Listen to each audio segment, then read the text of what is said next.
Here's my tip or trick of the week. People are always asking, what is that yarn going to look like when it's knit up? And I have to say, it depends. It depends on so many things. So these particular resistance yarns, again, I'm saying that they have short color runs, so they're not going to stripe. When you have a longer color run, you're going to have something that will stripe. This is something that's like a half and half. Half of it was blue, like a navy, and the other half was a white with sprinkles in it. And so you had these lazy stripes. These resistance ones aren't going to do that. They're going to pool, and maybe they'll kind of make an argyle pattern in here. So you can kind of see, or some little diagonals in here. They're going to pool a little bit, but they're not going to be stripy. So again, I do my socks 2 at a time, one from the inside of the ball, one from the outside of the ball. So the socks aren't totally the same. You can see how they're different. But so you get some pooling,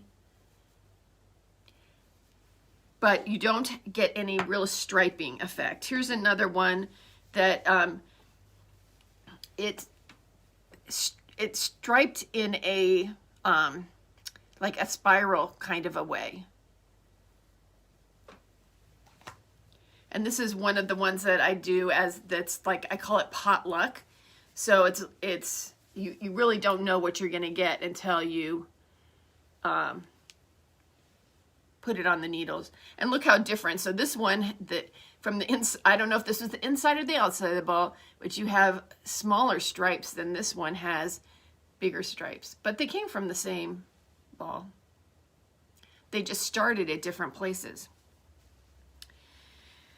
And so if you're interested in how this all works, it's all a matter of how much yarn is in each stitch and how much yarn is in that color.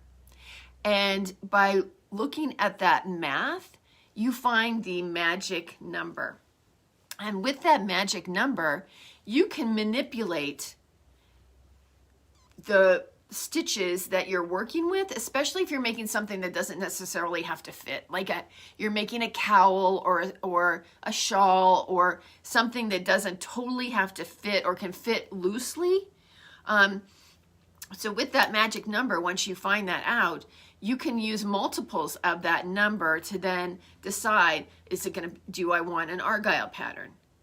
Do I want it to stack into columns? This all comes from the work in this book called Artful Color, Mindful Knitting.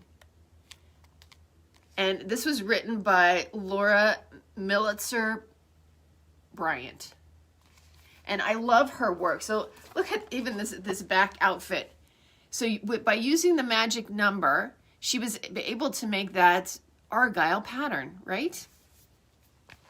And there's another one that maybe you've seen it was featured in one of the knitting magazines. I want to say like Vogue Knitting, where it kind of looks like an ikat piece. So on this jacket, she's lined up the darker colors so they go in a column.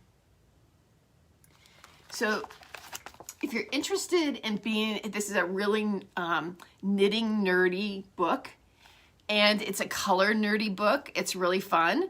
So if you're interested in finding out more about the magic number, how you can manipulate your yarns that are hand dyed to, make incredible patterns that you are in control of, not that are just happening to you. Artful Color, Mindful Knitting. Laura Bryant. That's my tip of the week.